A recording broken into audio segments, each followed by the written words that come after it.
Whose stream this is, I think I know. Their shop is in the city, though. They will not see me stopping here to watch their chat fill up with info. This little stream must think it's weird to have a show before the season's here. Between the patch and Season 3, the dullest time to host a stream. The patch notes have caused a quake. Some say there's been a mistake. The Barb's bracers have been reaped. On the forums they riot, and spills out to the streets. Though this patch is lovely, rich, and deep, but we've got a schedule to keep. And hours of talking before I sleep. And hours of talking before I sleep. Welcome to episode 45 of the Westmarch Workshop. Very nice. I like that. I figured that you would know what that's from. Of course, this is actually a reference, a show intro reference that I get. There we go. Good old Frosty. Mm-hmm. We actually, at my college, I went to Amherst College, for those who don't know, and we actually named our library after Mr. Robert Frost. But in my, I want to say, senior year, they put up this ridiculous statue of him that was across the quad facing the library. And people, you know, as they would drunkenly perhaps drink things and create shenanigans, they would put hats on them or leis or all sorts of coats and things. It was actually hilarious. So every week you would kind of, you know, after the weekend passed, see what the new garb was for Mr. Frost over there. Mm-hmm. So he just had the ever-changing wardrobe. Oh yeah. When the football team won, you know, they'd put like a football, because he had like a his arm was cradled, like he was holding some books, so they put like the football in the cradle and stuff. It's actually pretty funny, pretty inventive. I like it. I like it. As long as they're like not actually defacing the statue, all for it. Right? Yeah. No, it was all in good fun. But yeah, man, we're here. We are here. Episode 45. What to do in patch 2.2? It's here. It's finally here. That it is. And oh boy, what a 24-hour period it has been. Oh God, yeah.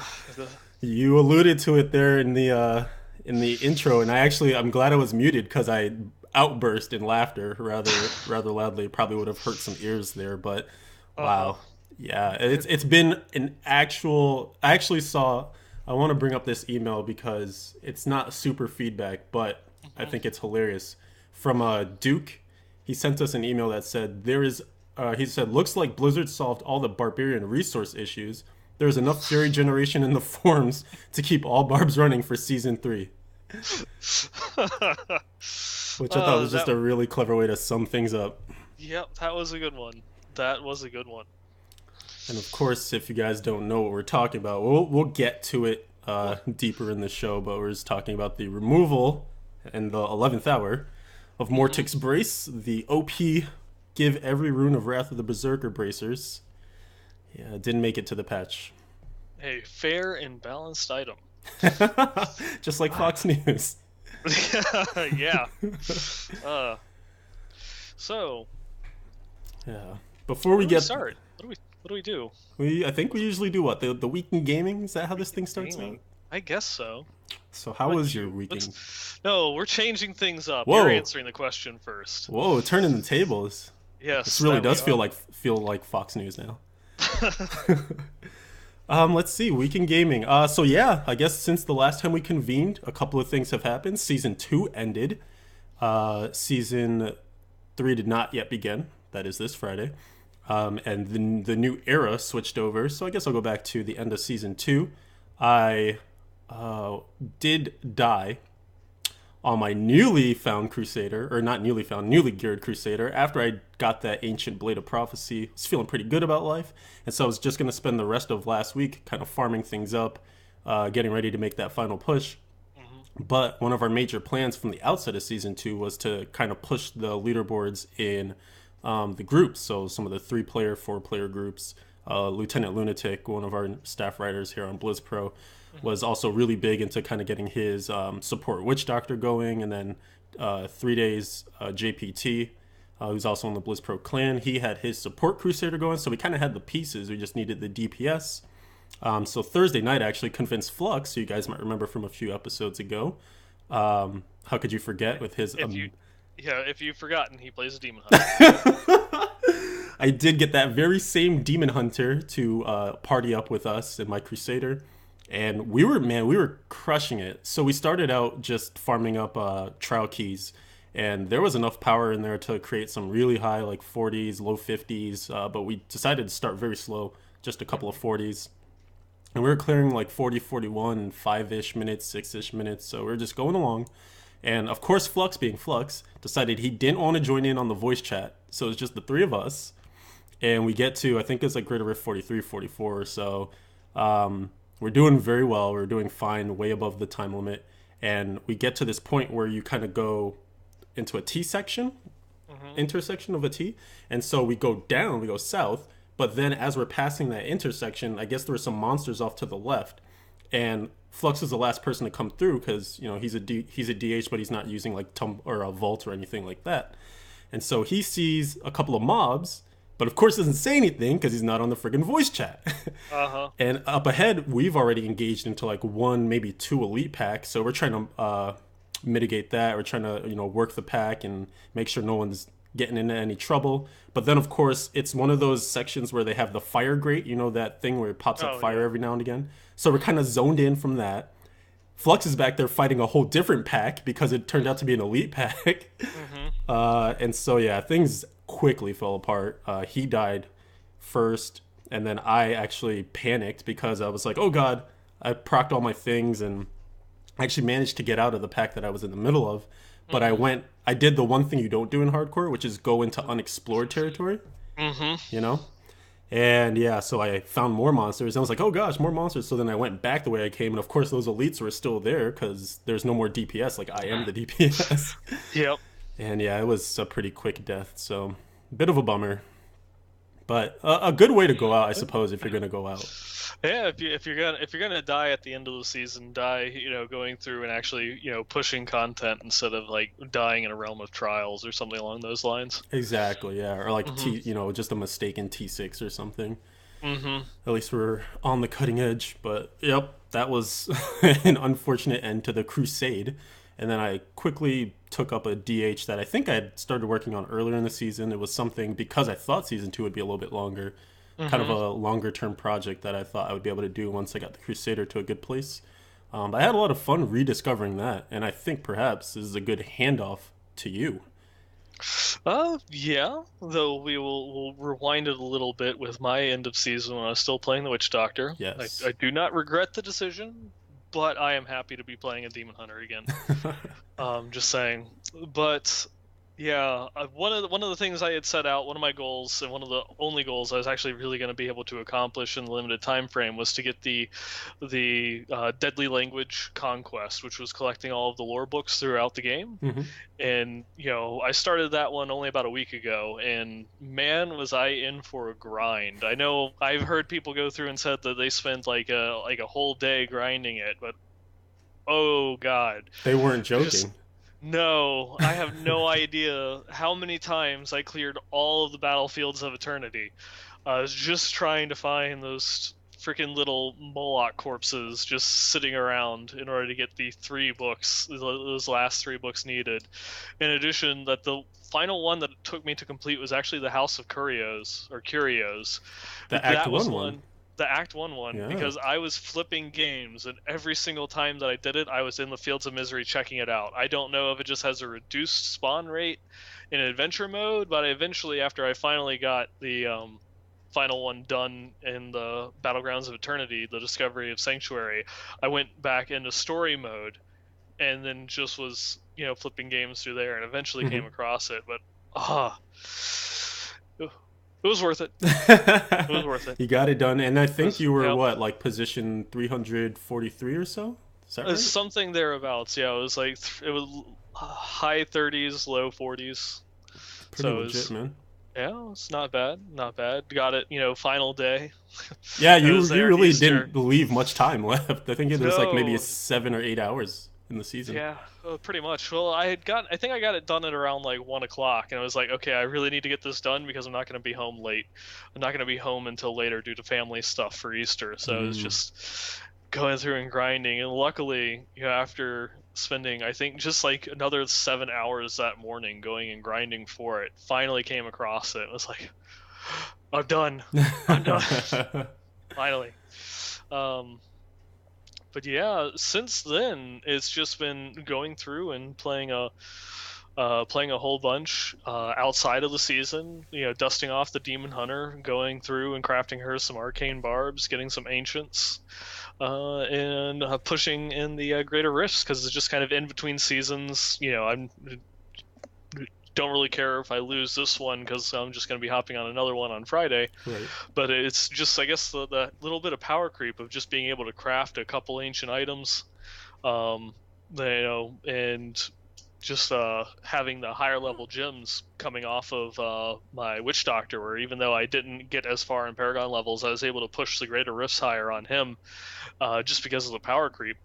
And so with that, I was able to go through and hit up, like 5 or 6 higher levels on my Demon Hunter than when I last played her at the end of Season 1.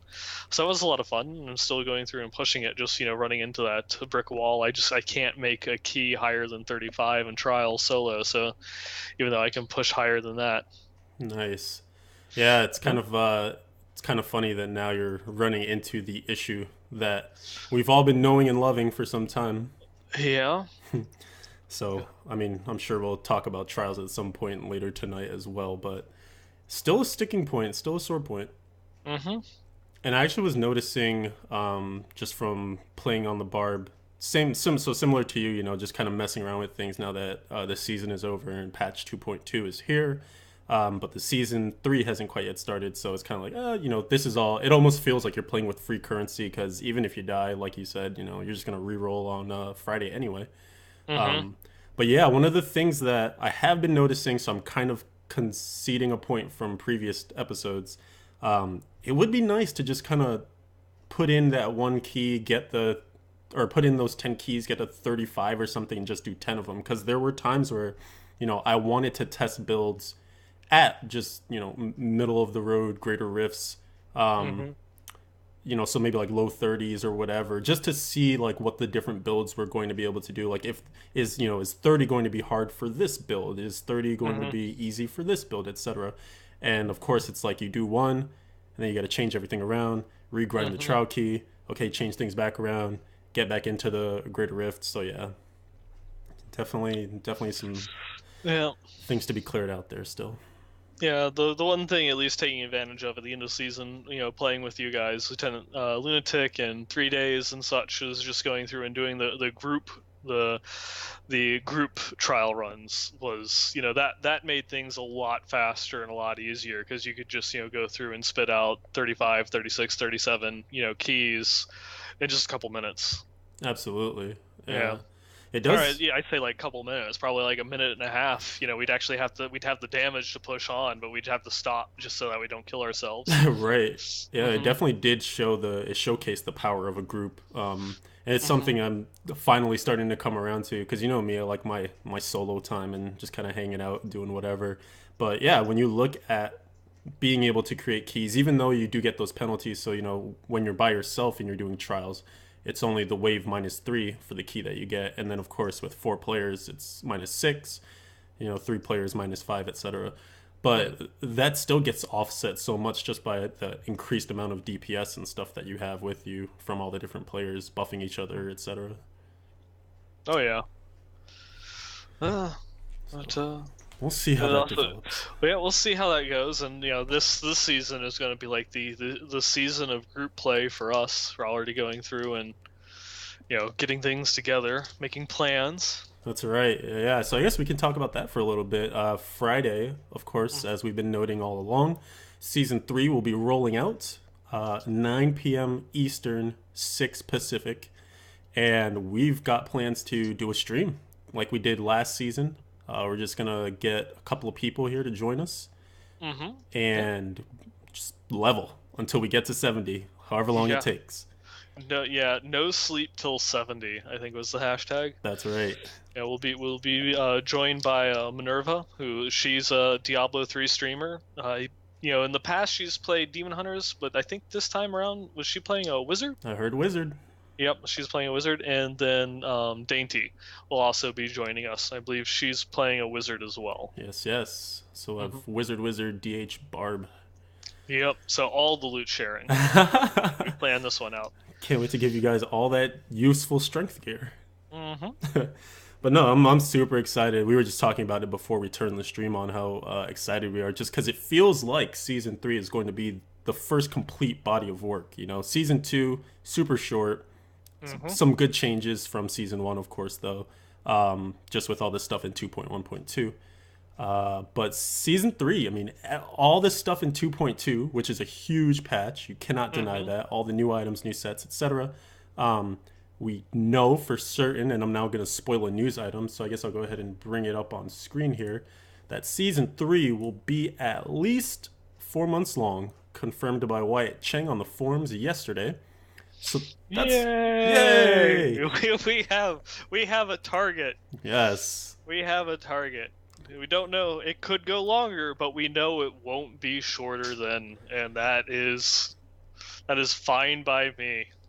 Yeah, absolutely. I think it's good. We were talking, I think you and I, and then a couple of other people as well too. It's just nice because they are adding all these extra sets, and I think people are going to look to do some multi-class gearing throughout this season, just because there's so much going on.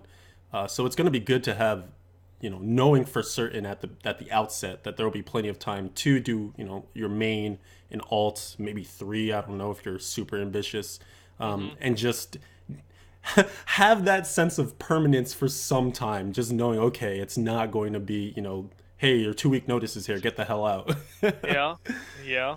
So I'm very excited. Just so the fact that they're getting much better about conveying this info early. Like we got the start date of season 3 far in advance enough where people could give some of that notice for work if they wanted to take some extra days off just to get a head start.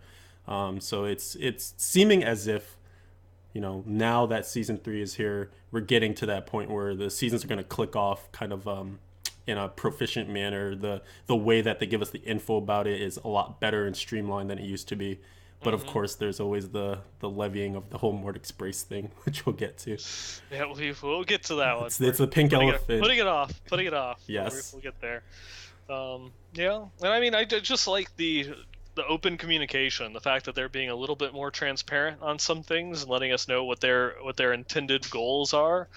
I the reason why Blizzard doesn't do it is because they always feel that they're going to be held 100% to their word, no matter how many, how much they try to convey that this can change. This is not 100% firm. It could very well be longer and such. But, and I'm glad that they're opening up a little bit Yeah. and at least giving us this tad bit of information, because it really does go a long way.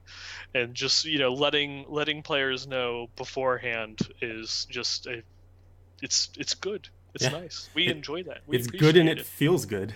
Yes.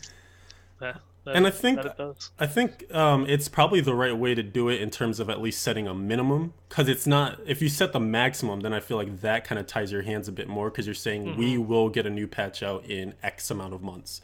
Whereas if you set a minimum, you say, okay, we about think that we'll have this patch done in 4-ish months. If not, the season's going to go longer, and we'll give you more notice about that, of course. But at Hmm. least it doesn't, it kind of commits them, but it doesn't fully commit them. So Yeah. it works for them and it works for us. Yeah, and I mean, they don't even necessarily have to release a big patch every time that they roll over a new season. They can just go through, make 5 new class items, a new potion, some sort of transmog, put a stamp on it, push it out. You're done. There's your little, like a 2.5, 3 month season while we wait for the big content patch. We'll get like the patch 2.2.2 before patch 2.3. Exactly. Yeah. And yeah, I think I believe we were talking about this too. There's so many conversations. I feel like there's just so much excitement for this that everyone's Hmm. talking to everyone about everything. But one of the things that we were noting was, because the season length hasn't been locked down to say it will be this way every season, I think it does kind of lend itself to what you're talking about. So let's say they do have, a lighter patch, then they can also tie that to a lighter season. So because like this patch is so content rich, it makes sense that we'll have 4 months to kind of mess around with everything. And I'm sure by about 3 months, maybe people will be getting bored ish. because they'll Mm-hmm. have figured everything out for the most part. But then we know, okay, we're in the home stretch. There's one more month or so.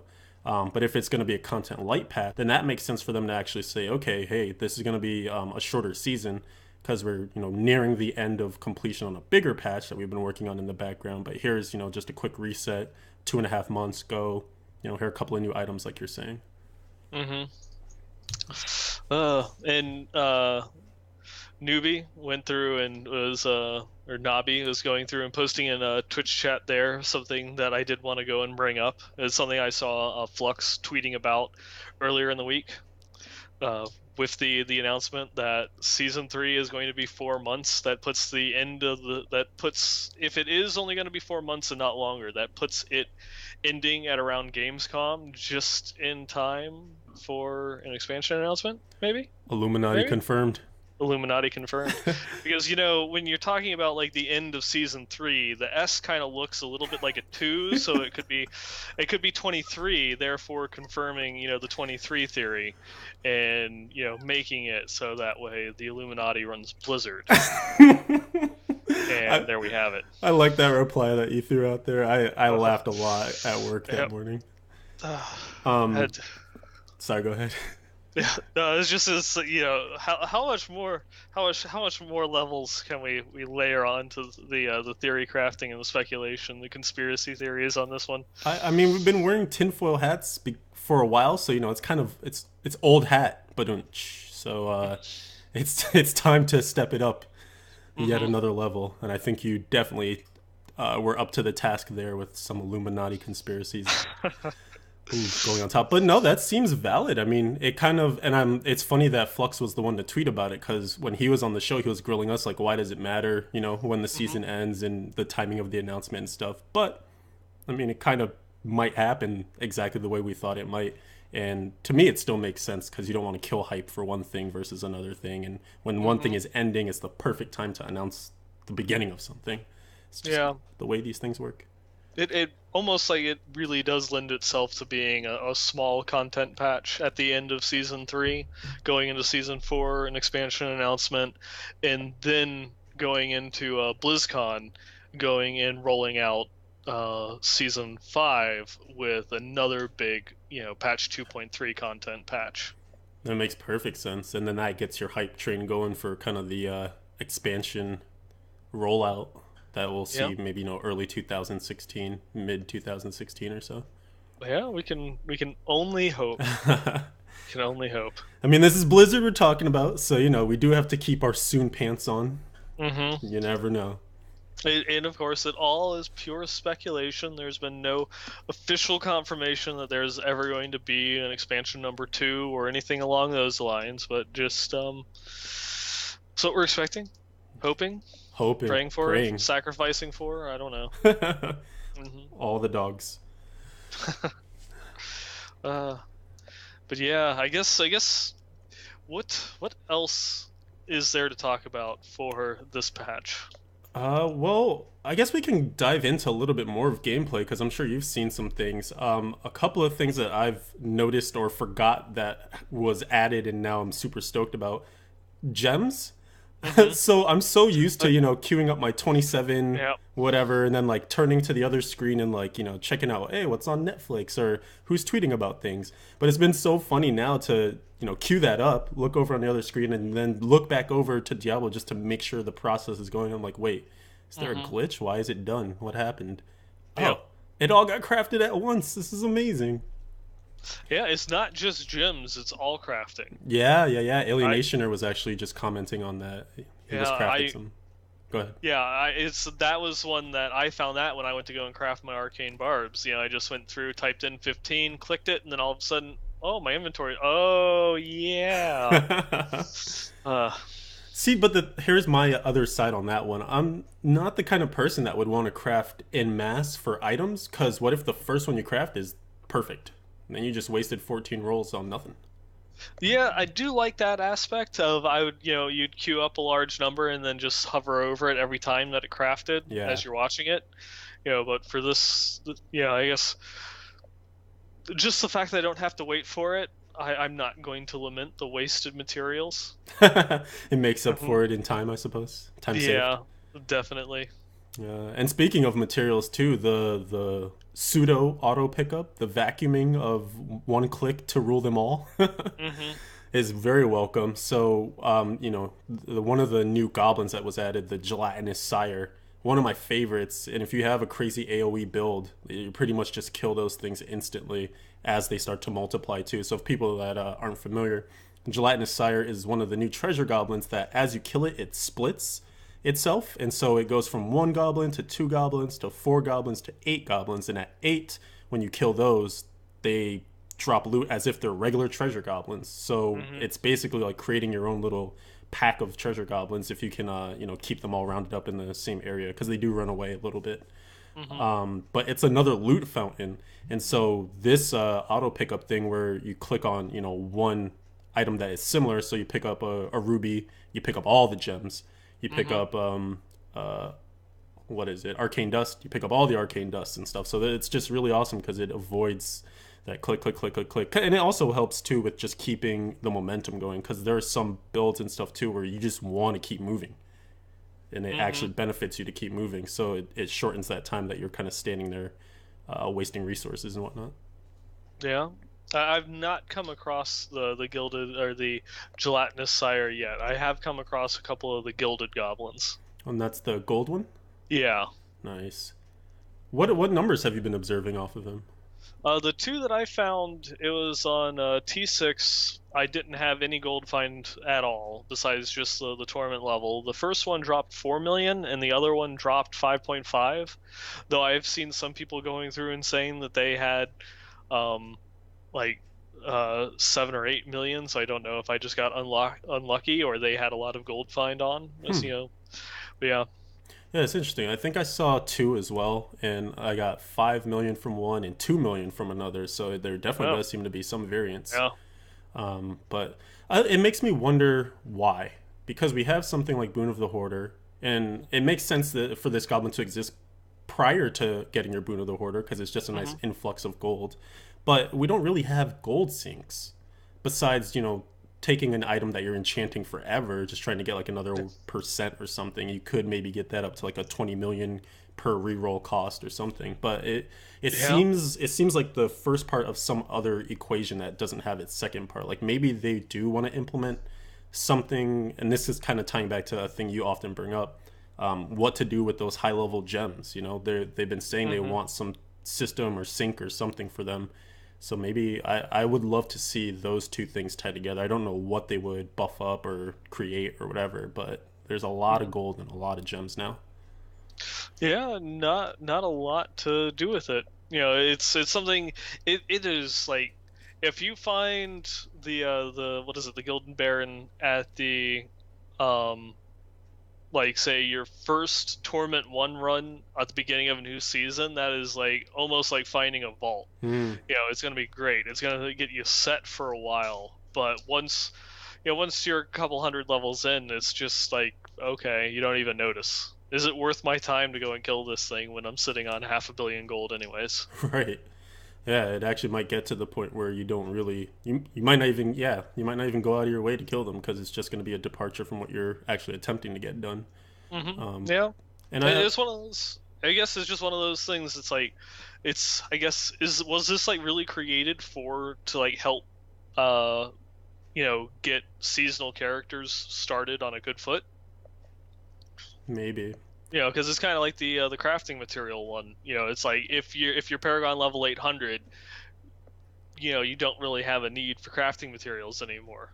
That's a great point So actually. but it's when you come across one of those at the beginning of a season and you're trying to go through and craft yourself, Og Childs or Reaper's Wraps, Arcane Barbs, what have you. Those things are amazing because they actually can get you a couple crafts Hmm. when you're just like barely skating by on materials. And I think there's more that they could do with the or not the hoarder, the odious collector, because the one that drops all the mats. Because Yep. actually, from ripping two characters, yeah, two both crusaders, there was a lot of re-rolling I was doing and a lot of Mhm. enchanting of gear, creating some crafted pieces, etc.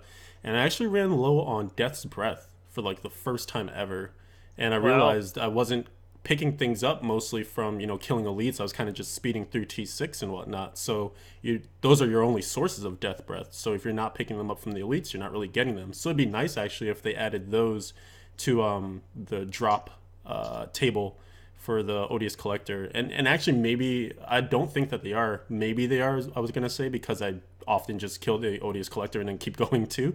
Mm-hmm. But it would be nice, I think, to have that deliver Death's Breast, and also to possibly get like Forgotten Souls from them too. Just because early on, like you're saying, it is a boon to seasonal characters when you get them early. And one Mm-hmm. of the things that stops you early on is also Forgotten Souls, because you're still using or collecting a lot of those legendaries as backups and things. Oh yeah, especially as hardcore. Yes, yes, yes. Mm-hmm. What else is in this? There's so much in this patch. Have you seen any items that kind of surprised you, or things you forgot about but are happy that you found? So far, no. I've not really come across. I've all of my blood shards have been going trying to get Nat's pants, just so that way I can complete the 6-piece set bonus and start running that, which unfortunately I have been unable to do so far. So I've not been able to test out my sweet, sweet strafe build yet. I know you're dying for that too.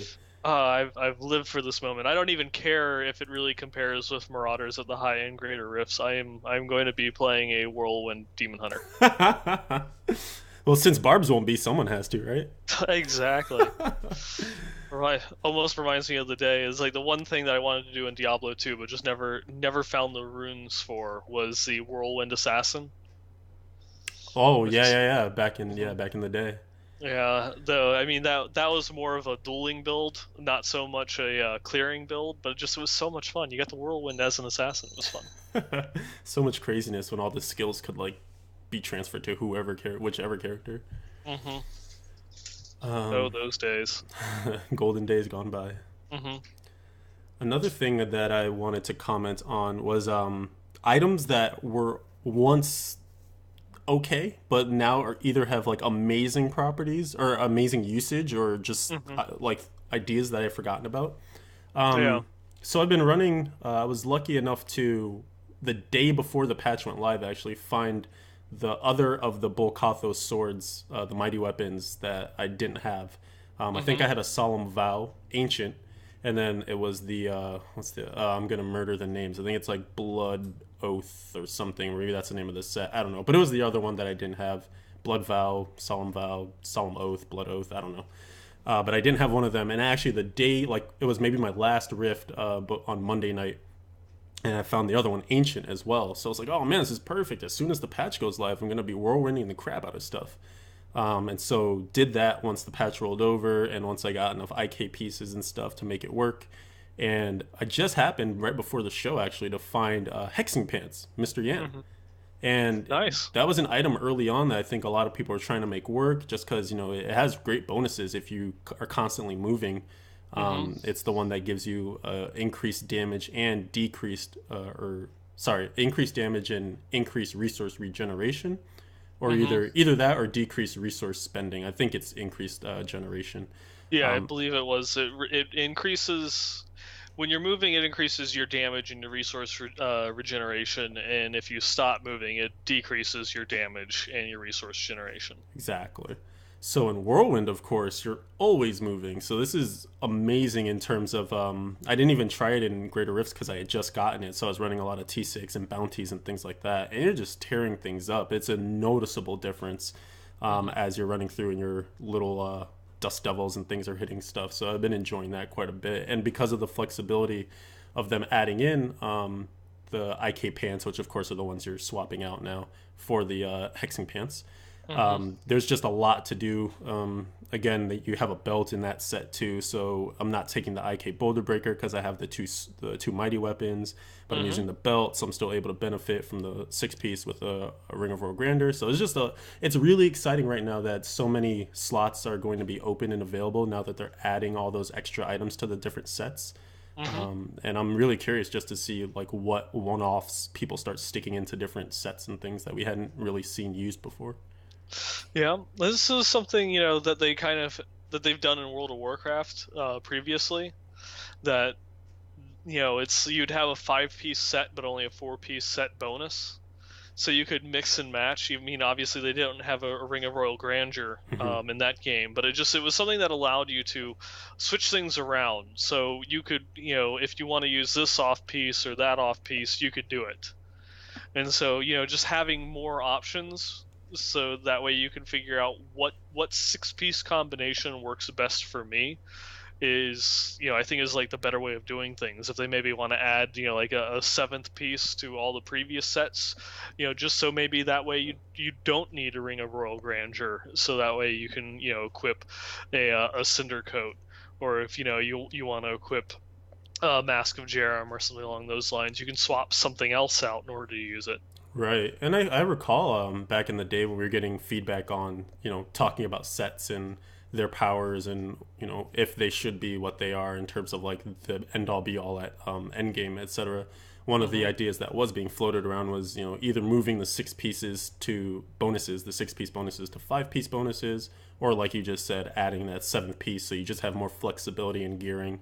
And to some degree, like both kind of happened because they did add, for those sets that only had a couple of pieces, or sorry, had less pieces than some of the others, they did add some extra pieces to make up for that. But they Hmm. also rearranged the set pieces, or the set bonuses, like we were talking about last show. And so it seems, some of the best powers are kind of slotted at that four piece, and of course the six piece does make whatever you're doing previous to that better, but it's not so much of like a need to have, and it's making it so that you can actually equip. Like I've been harping on this whole like synthesis thing of taking the four piece from one set and mixing that with the two piece from another set, or vice Hmm. versa, or four piece with the Ring of Royal Grandeur. I think we're just gonna see as time goes on a lot more of that, the mutability of the different combinations, and the fact that the powers at six piece now aren't end all be all, so you don't feel so pigeonholed into needing to have them and having that full set equipped. Yeah, I guess that I think we were talking about this just on the last episode. That's where the balance is going to be at. Hmm. You have to kind of give that six-piece bonus. They're pushing the playability of the set earlier, but then you still have to balance to make the six-piece set bonus worth taking. Where are you going to balance it around? Is it going to be, do they want people to be running around with two four-piece set bonuses? Right. Is that going to be the preferred style, or do they want people playing with just a full six piece, or maybe like a 6-2, like you were saying? Or will we see more ones like Sunwukos, and we'll have like just a set that's just a four piece, and then a bunch of auxiliary legendaries that you can equip to get the most out of it? Hmm. Speaking of which, that set was one of the ones that didn't quite make it out of the PTR with what it was supposed to have either, huh? They never got that six piece for Sunuka. Yeah, no, they didn't. And it was No, weird they did. because no one really talked about it either. It's just like, Yeah, yeah, it's well, not a. they were touching like all of the classic sets. Yeah, Sawuko's was a Reaper's set. That's true. That's true. But I think I do recall at one point they were saying, or maybe it was just a display error, but I know at one point they actually had like text for a six piece, but it was like all strings and it didn't actually like do anything. Yeah, it could just be something that they're going to go and look to, add on in a future patch. Like But other than 2.3. that, yeah, other than that, it's the only one that they really touched up was Inna's, and then they redesigned Raminant in order to make that one playable. All right, and that actually is looking really nice. I've been watching some streamers and some videos and things, and it's a bit of chaotic playstyle. It's like Hmm. they're calling it the Charge Monk or the Raycore Monk or whatever have you now, Yeah. but it's super powerful, man. It looks like that's going to be very competitive with Sun Wuko, which is great. Hmm. This was actually a conversation I was having with Waterfiend the other day. It's like there's so many different ways of calling like the different builds. Because it's a Sun Wuko's monk, but it's an M6 demon hunter, or it's a Raykor barbarian. Things like that. You switch up the names of what you call like the different classes sets. They all develop their own nomenclature. It's true, and I think probably the most hilarious is that they call it Sun Wuko Monk, but the name of the actual set is like the Monkey King's Guard, Yeah. and you never hear that thrown out at Yep. all. Oh, Well, funny. so all right, I think it's time to open up the can of worms. Yep, we avoided the topic for as long as we could, but it's something that needs to be discussed. If if you have been living under a rock, not paying attention to any Diablo news, or you don't play a barbarian, then you might have missed that there is an item that did not make its way into the game with this patch. Yeah. Mordic's Brace, as we were referring to earlier in the show, a amazing set of bracers for the Barbarian, developed in the patch 2.2 PTR. And I actually have on screen here the item right now. It just had your standard four primary affixes, but its legendary power was what really truly made it shine, which was, of course, Wrath of the Berserker gains the effect of every rune. And when you think about Wrath of the Berserker, that is absolutely insane, because if you look at some of these runes, which I also have on screen here, there's a huge weapon damage that you get on activation of the skill. So that's one rune.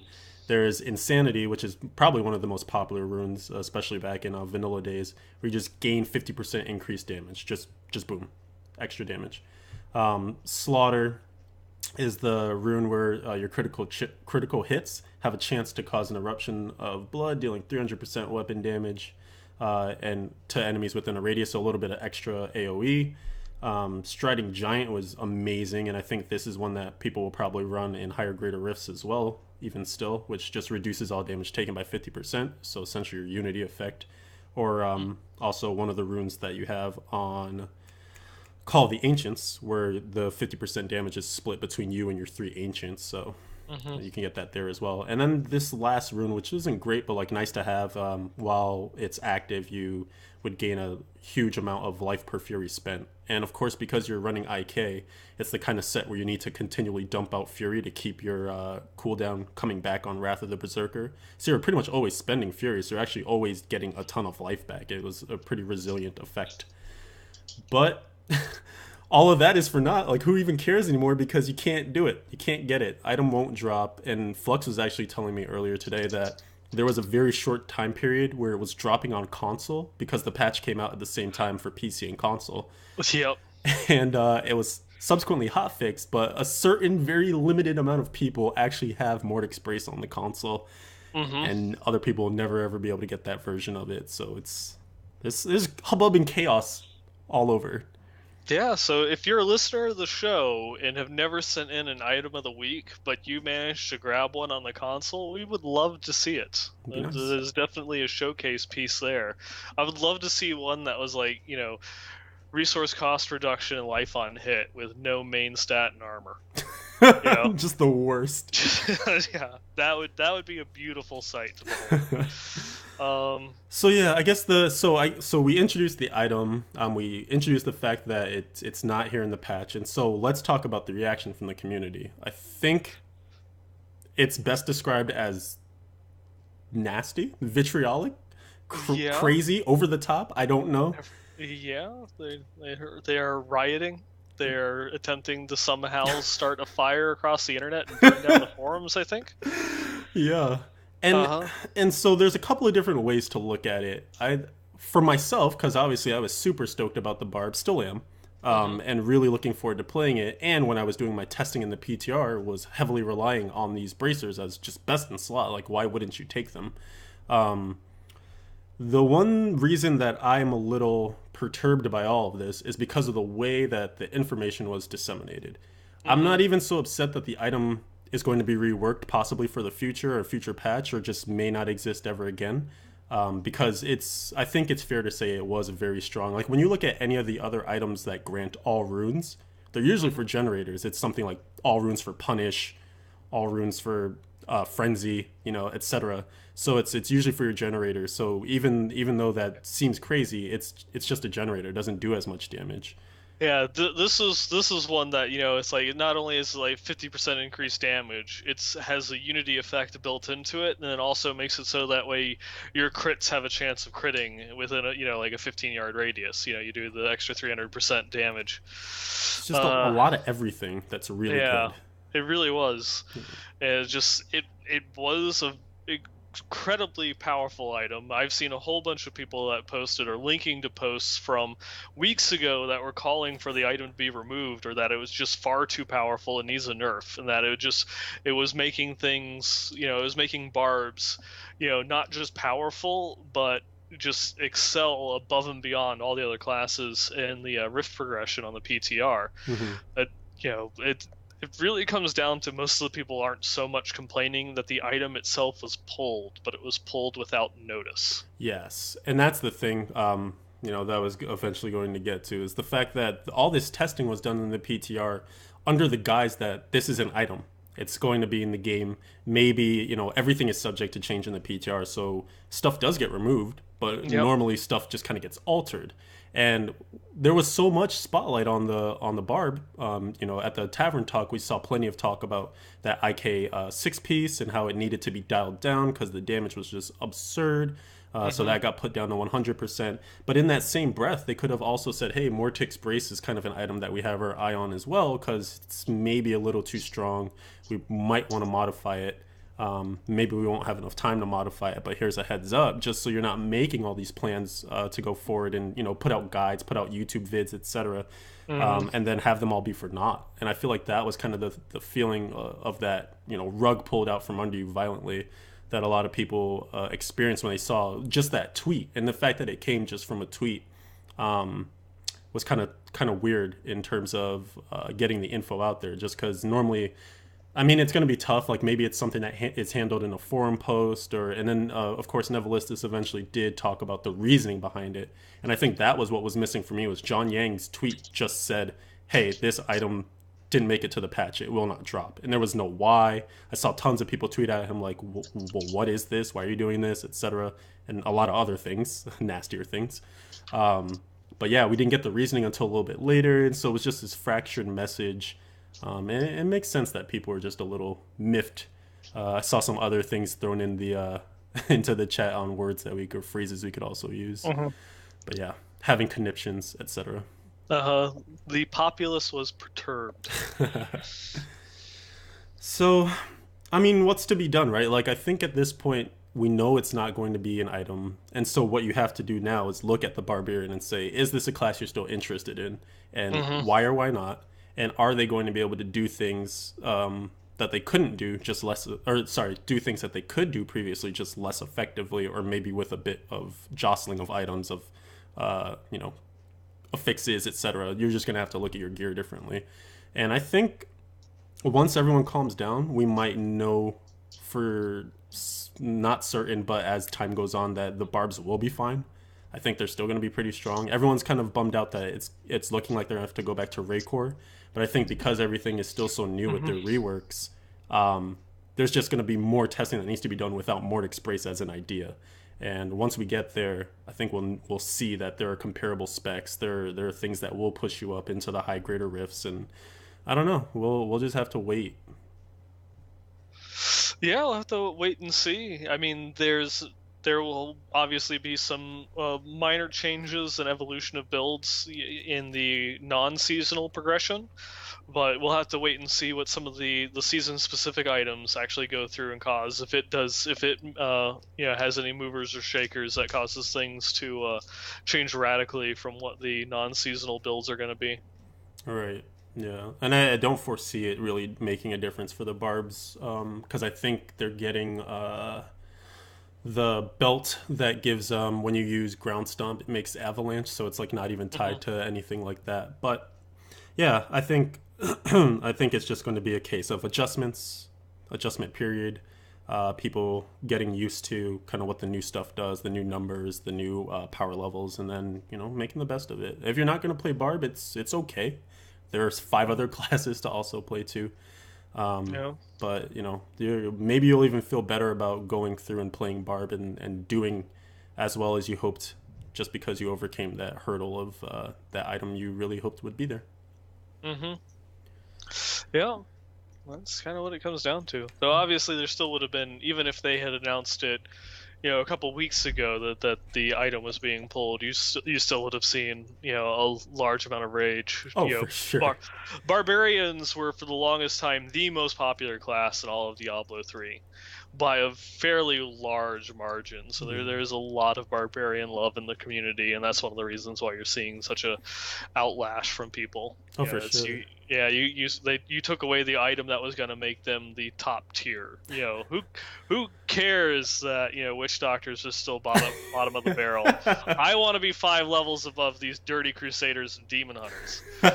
Um, yeah, we'll see. I mean, I can definitely understand people's reactions to having it just kind of like the day of the patch is when you find out that the item is pulled. But I guess it's just, I guess, me and my personality, my outlook. I would never get upset to the level that some people have been going. I've seen people go through and post and like, look, I've deleted all of my characters. It's like, well, now that is a very interesting way of protesting the removal of an item. Yeah. There's definitely some over the top. Just that's all you can really say. Just over the top, crazy demonstrations of anger. But like you said, we'll see. I think in the end this will all play itself out. And yeah, I think another part that you keyed on, which is good to note, is just that there is a lot of love for the Barb. Like, think about it. It's the only class that truly made its way over from Diablo 2, like essentially untouched. So you could almost call it like a D2 HD character, if you will. Yeah. Yeah. It's just adding a little bit of lore element in. I still would have loved if they had made the Barbarian the Diablo 2 Barbarian. I understand the reason why they didn't take that route as far as just planning and story elements and such, but that just would have been awesome. That would have been cool. Although wouldn't he be old by now? Like 10 years older? 20. 20 years older? Yeah. Can he hack and slash like he used to? Well, the Barbarian in D3, he's got a couple gray hairs, Actually, yeah. if you've noticed. No, you're right. Yeah. You're right. Yeah, just a few though. Just ever so slightly. Oh man! All right. Well, I think we handled that section. We had to address it. There's not much more to say on it. Was there anything else that you wanted to touch on in terms of 2.2 or just news items? BlizzCon. Yeah, I guess that is the one of the final big things to go through and touch on. Is that we've got BlizzCon, though. Well, we'll get to that later. The BlizzCon tickets go on sale next Wednesday during the show. That's all right. Yeah, please don't all run away. Yep, we hope some of you will at least stay here. And if anyone has attempted to buy BlizzCon tickets before, you already know. And for those that don't, what it is sitting there and hitting F5 at the Eventbrite screen until it actually pops up and allows you to click checkout. So you go through, you have to, when they changed it last year, you actually have to select the number of tickets that you want. Previous years, you could change it at checkout. Now you have to go through and click, it's like, I want 4 tickets, I want 2 tickets, and then click checkout in order to go through and grab. And then you'll be put into a waiting queue, and then you'll just sit there and stare at the queue for 15 minutes until you either are able to purchase or you get, sorry, we're sold out. Yep.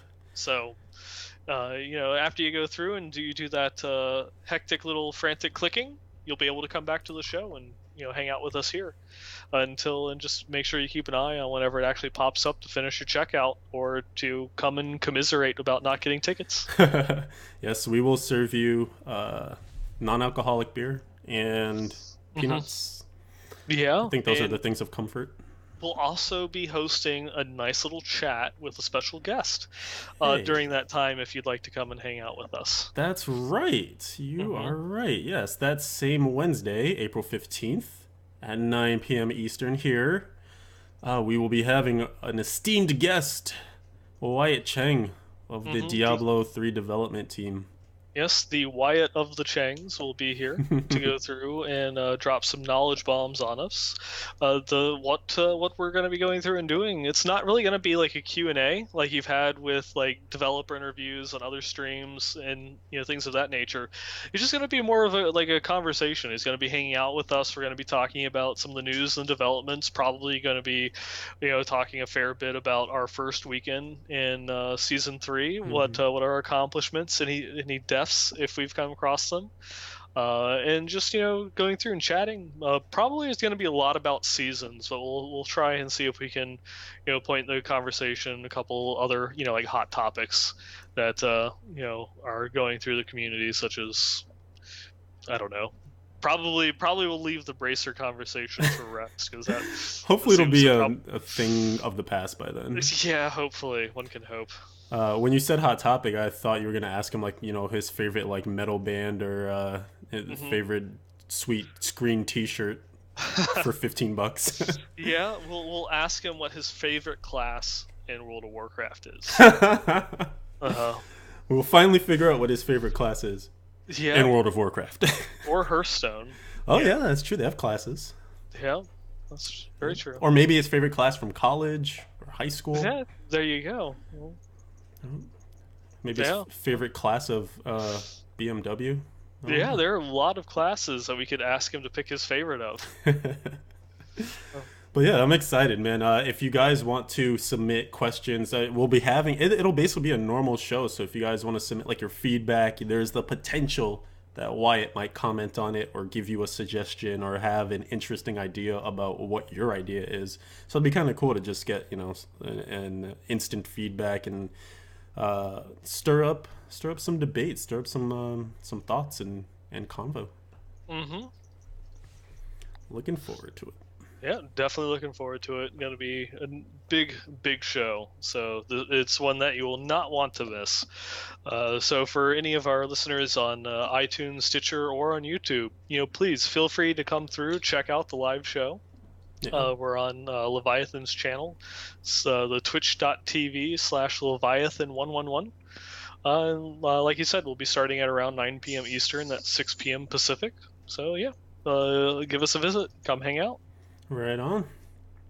And I did say the magic word feedback. So are we ready for the feedback section? We are ready for the feedback. All right. Mhm. Again, if you guys want to contribute any feedback now or next week or sometime in the future, the best place to do that is sending us an email at our dedicated show email. That's westmarchworkshop@blizzpro.com. We also pick things up from Twitter too. I'm actually seeing people commenting with some items and things that they're excited about that they found since the new patch hit. We'll actually be showcasing one of those later tonight. So if you want to send a tweet, that's the WM work or sorry, the W wait. What? What am I trying to say right now? What are you trying to say? I'm not sure. Sorry, You Twitter is lost hard. me. It's supposed to be the short form, but it's apparently much harder. The WM workshop. Yes. There we go. Okay. We got it. Yay! Letters are confusing. All right. Let's see. There's a lot of good feedback from this week. I wanted to pick one up. There are a couple of Crusader focused ones, so I'll start with that. There's one here from Jeff Chan. He says, "Sup, fellas? This is a picture for Leviathan, and I'll actually throw it up on the screen here. As a testament to the survivability of the condemned Crusader. He was in a fight with Veracity, and he had to flee from the poison cloud. And taking a breather, he noticed that after proccing Indestructible, he was alive with 1 hit point left. And he had no life regeneration, so he had time to take this snapshot. And then, yes, he did drink a health potion and went back in and finished off Veracity. Mm-hmm. And I thought when I first saw this, I was like, dude, what? Like, who? I would, of all the things that I would be doing, taking a screenshot of this moment would not be one of them. Yeah. So this Yeah. is probably not hardcore because I know I would be freaking out. The potion would have been used a very long time ago. But yeah, this is awesome in terms of when you do die, by the way, and indestructible procs, it doesn't, like some of the other cheat deaths, it doesn't actually restore any of your life. It just makes it so that you get a little shield where you can't take damage, I think, for about 3 seconds. And something I didn't realize too, I was checking the game guide. I meant to double check this in game too. But on the game guide, you actually get a boosted DPS increase. I think it's like 25 or 35%. So I'm almost wondering, could there be potential to proc Indestructible on purpose for a damage increase when you're like last 5 seconds against the boss, you know? That would, if you're playing on hardcore, that is definitely some really risky behavior. But I guess it does have some potential to pay off, doesn't it? Yeah. Yeah, it does. And Droth is noting it gives you actually life per kill as well, a little boost to life per kill. So I guess the point there is that you would proc it and then you would just go on killing stuff like a hardy Crusader would. Mm-hmm. Death be screwed. and then get some of that life back through the kills. Yeah, and that's one of those um, that I just, you mentioned it not giving you a heal, just giving you the invulnerability for a couple seconds. That was a huge difference I noticed going from the Demon Hunter, which is a 50% heal, to a Witch Doctor, which is only a 15%. And that is one of those ones that is just like, when you go through and you have that proc, my heart just stops. It's like, I have to get out of here. Because as soon as these 2 seconds are over, I'm dead. You're If I'm still not. in, yeah, you're still Yeah, in the shit, if you will. yep. Uh, it makes things, it's incredibly dicey. This is definitely for sure. But Hmm. I remember one of the times when they were talking about, will we give the Barb a cheat death passive, will we not? Which I'm enjoying, by the way. I procced once yesterday, so just making sure it works. It Hmm. works. Yep. Um, just them talking about wanting to possibly do it, but make sure it's different for every class, so it doesn't just feel very samey. And to some degree, some are better than others, but I like that they're all a little different. And some of them actually proc skills that the class uses, like you get the smoke screen with the DH, for instance. Hmm. Barbs and Crusaders just get their shields, and actually the shield for the Crusader is similar to the one you get from Laws of Hope, Wings of Angels and stuff. So it's pretty cool. Yeah. Moving on, we've got a nice little message here. This one is from Ruak. Not so much. Yeah, this one's just feedback, telling a little story about how he's been playing Diablo 3 since the beta, and that he switches back and forth playing both softcore and hardcore depending upon the mood and which friends are on. So he has some friends that he plays softcore with, some friends that he plays hardcore with. But before he got into the beta, he and a friend of his went to play through Diablo 2 because he's a huge story guy, and he wanted to have his friend kind of run him through so that way he could get the full storyline from D2. And then he also went through online to try and find as much information of the story of D1 and some of the lore and background from there as well, so that way he could kind of, be fully prepared for when he got into D3. And he's just enjoyed the game since launch, and he was always looking forward to the next patch and how the game itself is going to grow. He listens to podcasts on his way to and from work, and it's his way of getting information about the community and what's going on. He gives us a shout out. He loves the Westmarch Workshop, but he also does give a shout out to the guys over at the Shattered Soulstone, Right on. Flux over at Diablo Inc. Gamers. Or those are just some of his favorite ones that he also likes to listen to in addition to ours. And he just also wanted to throw in there that he heard us going and talking about how we're looking for players in the Blizz Pro clan, particularly hardcore. We want to try and beef up our hardcore community. They all seem to be dying off. Uh, that Seriously. and that he went through and submitted his application to join, and just wants to know if he can get in. And as of this past weekend, he is in. So All right, there we go. Yeah, there it we is. do have a little bit of a waiting list, so it is one of those ones that if you send us feedback and kind of like let us know your story and what's going on, we'll be more inclined to go through and give people who we know are listeners to the show or someone that we have some interaction with than just a random person going and clicking a clan invite. As spots open up, obviously everyone has an equal chance in order to get in. Um, but it is, if we have, say, only one spot open and 7 people put in applications, the person that gives us a little story and tells us, who they are, where they're coming from, they'll have a little bit better chance of going through and getting in the clan. Yeah, no, that's actually a great point because it's weird in terms of both friend requests and also clan requests because they just happen, but you can't send a message or anything like that. Like the next best thing you could do after you make that request is to send a message either to that person that you're trying to friend or to that clan leader that you're trying to get into the clan of. Just say, hey, I'm interested and I found it through this and my friend is in it or something like that. Just because it does help it to make it a bit more personal. And it adds kind of that extra level. It's almost like it's like when you're applying for jobs and you send like the thank you letter or something. Like it just adds that extra touch that lets me know you're a person on the other end, and it kind of adds something more to the process. But yeah, it's been crazy managing it, trying to make sure that everyone can get like their friends and their family members and stuff in who are already members, and then also balancing that with just trying to pick up needs for the clan, because there are some people who do just still play non-seasonal, so we're still trying to make sure we keep a good number of those people, good number of softcore, hardcore balance, etc. But I've been appreciating just some of the tools that came in for clan management. From being able to see like how long it's been since someone's logged on and stuff, so you can weed out inactivity that way, etc. Mm-hmm. Auto But denied. Right. No, you're too good for us, Dainty. We know how it goes. yeah, we know how it goes. You know, you and your elitist attitude. Mm-hmm. Mm-hmm. Mm-hmm. That's why she's an elite. But don't. Mm-hmm. All right, let's see what else we got. There was another Crusader one that made me a little salty, but you know what? I'm rolling with it because I've made my peace with this item at this You're point. playing a barb now. Yes, Playing a barb now. It's that's- okay. Okay. Breathe, Steven. You're fine. Thank you, Nineball. You helped me. You helped me stay alive. All right, so this one's from Jesper, and he says, "Sup, fellas? Just before season 2 ended, I found an amazing ancient blade of prophecy that I wanted to share, and I'll actually throw it up on the screen here for people to see. I believe it's this one. Yes." And I'll go through and read the stats on it right now. It's 4,028.5 DPS.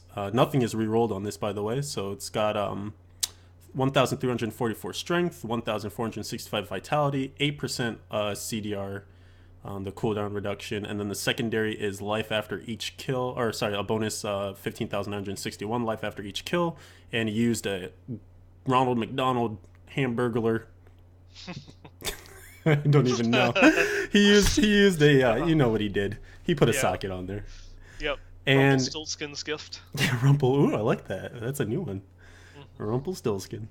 And so he has a story behind how this happened. He is a hardcore crusader without the full concept, only 3 pieces, and no Fighter's Wrath and no gift. And this was before his world changed. He had a normal Blade of Prophecy waiting in his stash, and it was about Paragon 150. A friend asked him to do some T5 rifts, so they did that for about an hour, and then he got 2 new concept pieces and the Ancient Blade of Prophecy. I've never been this lucky, so I don't know what rabbit foot you cut off, but amazing. Used blood shards and got some better concept pieces and a fighter's shield also. He had no gift, and so he wasn't going to roll a socket onto this. And then 10 minutes later, a gift dropped. Mm-hmm. So yeah, super lucky. And then he asks, what should he re-roll on this? And what seemingly obvious answer is, I know he's hardcore, but condemn barbs, especially when you're using, condemn barbs. You can see where my mind is at this point. You're in transition. You're in this week. It's between the Crusader and the Barbarian, so they've merged into one in your head. Right. It's hard. It's breaking up is hard to do. Mm-hmm. Condemn Crusaders, especially when they're using vacuum, we can actually go without quite a bit of some of the survivability stuff, just because you're constantly CCing the mobs in quotes, since you're dragging them along with you.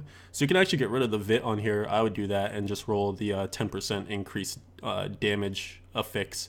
And I actually did the math while I was at work today, and what this would result in is a 4,431.3 DPS Blade of Prophecy, which is just ridiculously good, probably like almost the top of your damage range. So I would do that. And I think he'll be good to go. Yeah, that's what I was thinking. I've never played a barb, so I didn't want to go out there and just assume that the 10% damage would be the best one. But okay. See, you got barb on the mind too. There we go. Oh yeah. Dang it! Now you're doing it to me too. It's my fault. I'm so sorry. I mean, you're welcome. You're welcome. Aren't you thankful? I'm so thankful. It's like a disease. Too many cooks. Moving on. This one actually is feedback to feedback. This one. Yeah, this one comes from Scott. He wanted to go through that. He just finished listening to episode 44 back on Friday, and he heard of the winner of the contest that we did for the giveaway for the signed collector's edition of the Reaper of Souls. And it's something that really touched him because he too is legally blind. He has glaucoma and an areta, no iris to both eyes. So he, it's something that is very personal to him, and just with him, he doesn't really play public games because it's just he has to slow people down. He gets lost. He doesn't see where people are going through. The Act 5 maze map, which I imagine is the Pandemonium Fortress. It's just everything is just confusing and difficult to get through. And just hearing that someone else has done it and has had the help of friends is just something that's really impressed him. And he just wanted to go and reach out and say that he uses special software that helps him with the text for items. He doesn't really need it while playing, but it is something that helps him out when he's trying to go and know what the differences are between the items, and wants to know if it's okay to reach out and share some of this information or kind of connect with him so they can share their similar stories. Yes, and so I actually did link up those two guys. I shot Scott's email over to Thomas, and Thomas did let me know he got the email and was going to get in touch. So looks like one listener inspiring another, which is awesome. Yeah, it's a really cool moment.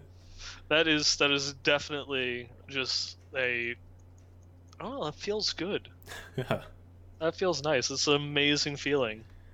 Absolutely agree. I mean, it's really cool when you just figure out the way people approach Diablo. I was gonna say D2 Diablo, the series itself, because I mean there are people who still have memories from Diablo 2, Diablo 1, but of course we're making new ones in Diablo 3, and just seeing kind of the results of what they get out of the game, and dealing with friends, dealing with adversity, overcoming drop rates, etc. But then also this level of it too, which is the community level of people just because they tell their stories, because they send in feedback or something, someone else hears it, and it just kind of starts that continual loop.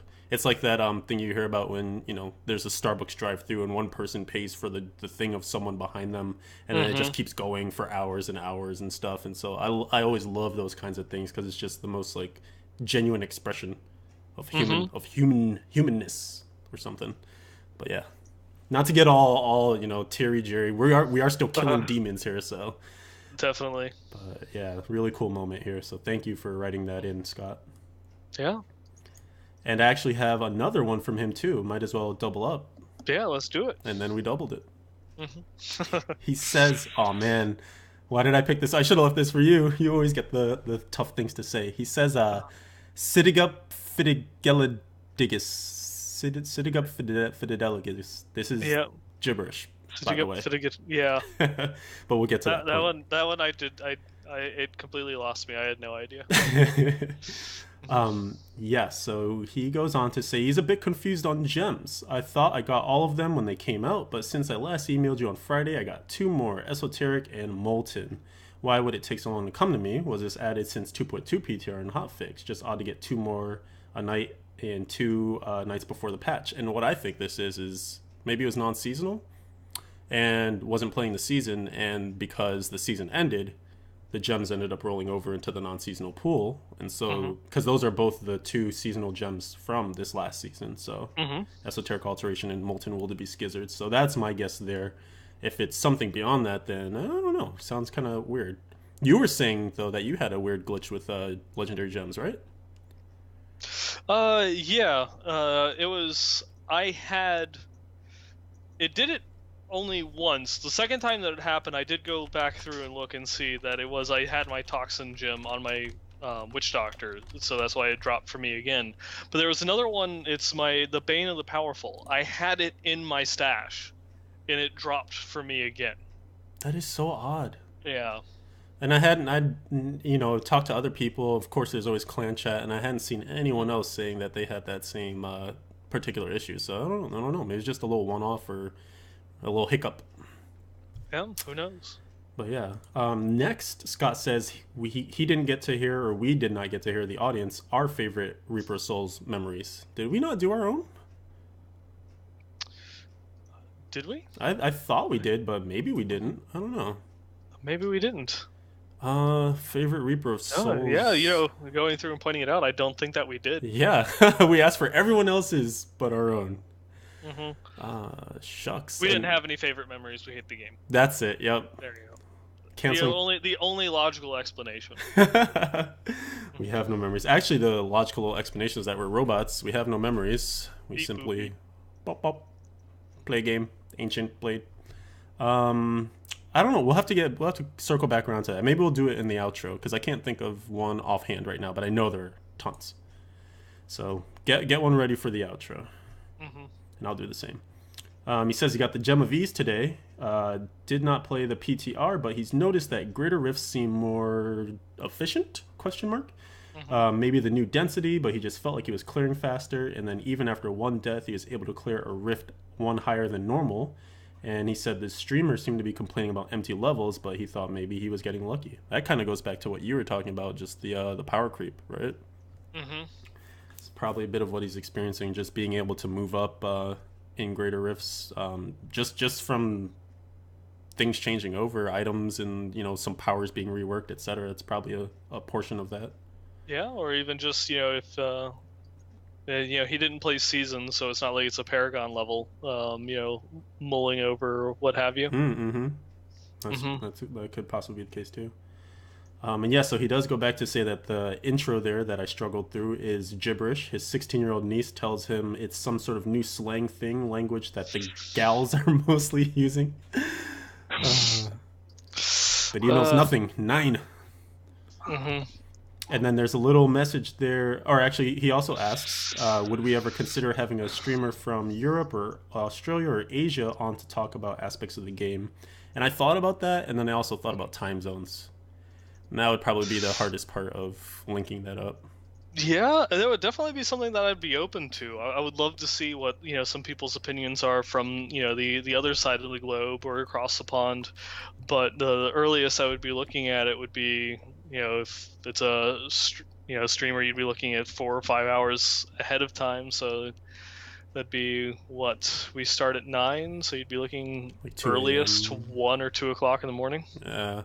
I mean, it's those guys tend to stay up pretty late, so maybe it's something we can finagle.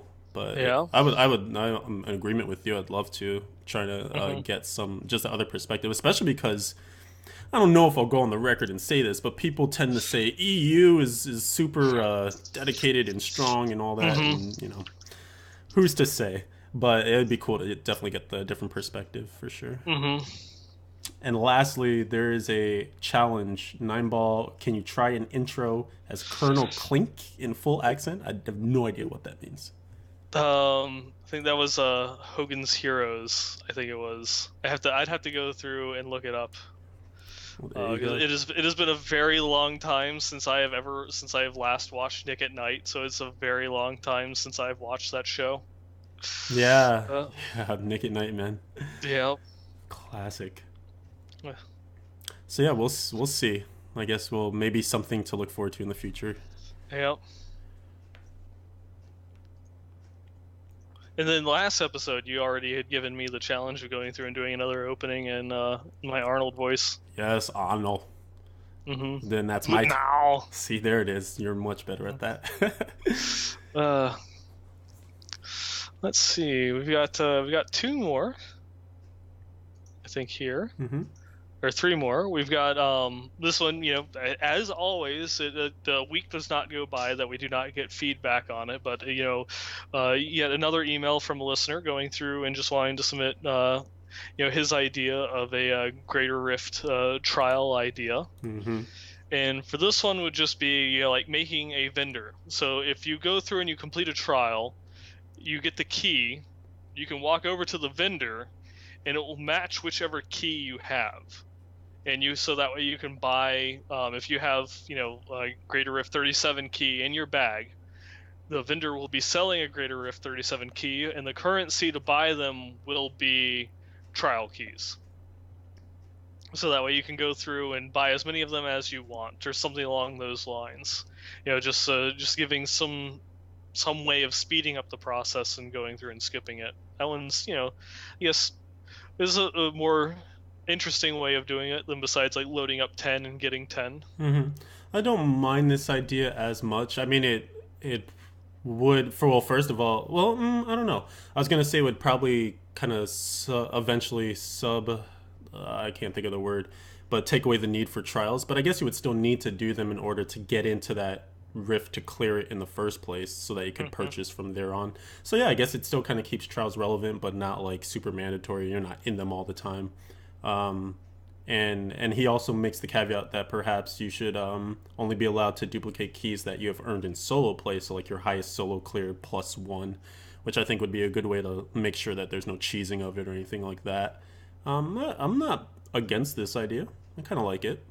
Yeah, it definitely is. It's an interesting idea. I kind of like it. Hmm.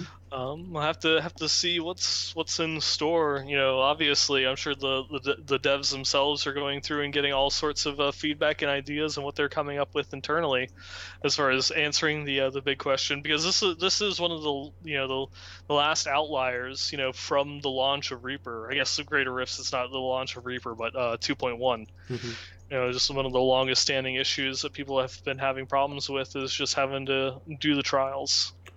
Yeah, yeah, and I imagined, that we will see a fix. I would hope that we'd see it by 2.3. I think that'd probably be a good place to stick something as significant as that in, if that's going to be as big of a patch as we're contemplating it might be. Yeah.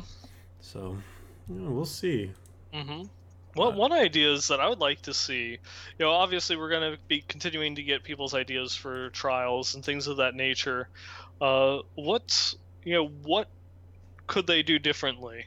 Instead of going and trying to find a solution to like the keys or like a hundred rift long drop down menu, of which pick your own rift. What other ideas could they do to get around trials that would allow you to go and do something? uh, I'd like to actually kind of ask for feedback on that one. What would your idea be of replacing the trial system and the key system completely? wow. So just building something new from the ground up. Yeah, because obviously, we've not actually heard what the devs have planned, but we do know that it's something that they've been working on. They're not happy with the trial system either, Hmm. but they've been having a lot of difficulty finding something to replace it with.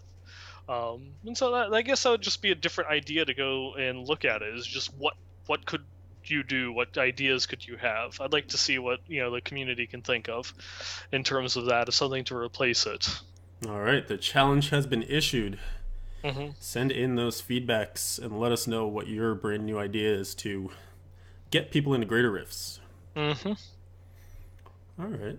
And while we wait for that expectantly, we'll finish up the ones that we have here.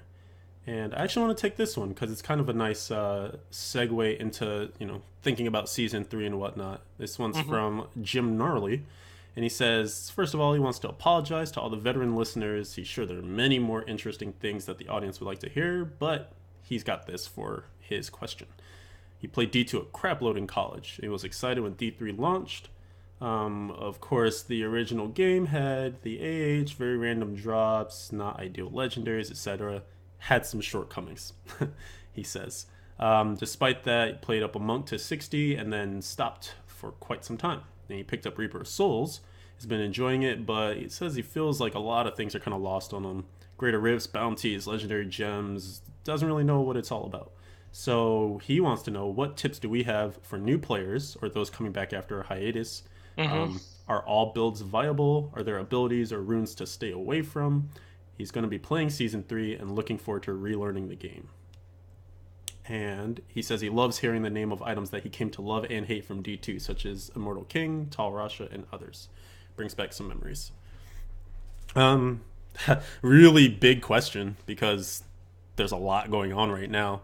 In terms of viability, I want to say it depends on what your end goals are. Because if you just want to get up to T6, I think a lot of stuff is viable. A lot of stuff is back on the table, especially hmm once you put together, like we were saying, thinking about seasonal progression. Once you really put on a 6-piece set, and almost any of them except for maybe like your Shadow's Grasp or that you were talking about for DHs, or there are a couple of sets that aren't as great for each class. But if you put together one of the main sets, your Rolands or your Akans or your Marauders or your IK, etc., it's going to provide you with quite a bit of power that you'll be able to jump multiple tiers of difficulty. So, maybe from T1 to T3, T4, and then you'll start to flesh things out as you get your legendary gems once you're getting into the trials and then the greater rifts. So, and still trying to keep it simple in terms of giving you information that you can take in easily. I would say to pick your favorite class, pick an archetype that you enjoy, whether it's melee or Mhm. ranged, and see which class kind of plays out that fantasy best for you. And then from there, kind of peruse the internet, peruse forums, listen to the show, listen to other shows, and just see what people are talking about. You hear words like Sun Wuko's build, and then maybe you type that into Google and you see, okay, they're using this set, and here are the skills that tend to be used with it. Because basically, Mhm. starting from the cookie cutter is going to be a good place, but you can also discover variations to it that might just play better to your ear or to your fingers. And then from there, that's where the fun begins, because you are now going to be kind of the owner of your own build. And as you find different items that you think might work in it, you can kind of swap things in, swap things out. But also, of course, always keep up with the meta too, to see what people are doing. And then from there, that's how you kind of build the knowledge. Nine Ball, if you had anything to follow up with that, that's kind of my starter. No, I mean that really is the best way of going through and looking at it. There's so many things that are viable that you can kind of just pick, what it is that you want to play, and you will get to T6 eventually. Almost any of the sets, once you get the 6 piece bonus, you're good to go. Especially now with a lot of the reworks. So it's just something that you go through, play the class that you want, and kind of uh start going through farming, playing with bounties or rifts until you can get into tournament 1, and then start going from there and see what sets you have drop, and that will kind of lead you in one direction, so that way you can at least get yourself up to T6, and then from there, and the ability to farm that, you'll be able to find the items that you want to build the set or the play style that you want to play. Exactly. Yeah, good advice. Because one of the things that we often kind of harp about is letting the drops dictate what you do. Because there are so many items that they continue to add legendary powers to, that they continue to iterate on and make better, usually tied to skills and stuff. That's actually a great way to explore just what your class is kind of capable of. So if you find, a belt that unlocks all the runes of Punish, maybe you put Punish on as a generator instead of Slash that you were using before, and you're like, oh, this does a lot of interesting things, and then you try and build around that. You take a passive that boosts Justice or boosts your generators, etc. You use Simplicity Strength as a gem. Like, it's about looking for those synergies and things that start to really tie the room together, really tie the build together. And See what you did there. thank you. Mhm. And then from there, yeah, man, the world is yours. But also feel free to send more questions. Like, if you have very specific questions, we're always happy to answer those and really break them down too. So Mhm. this is the beautiful beginning of a relationship between you and us. For sure. All right. Um, I guess there's one last piece of feedback that we got from Psycho, our little Iron Wolf out in the deserts of Chaldeum.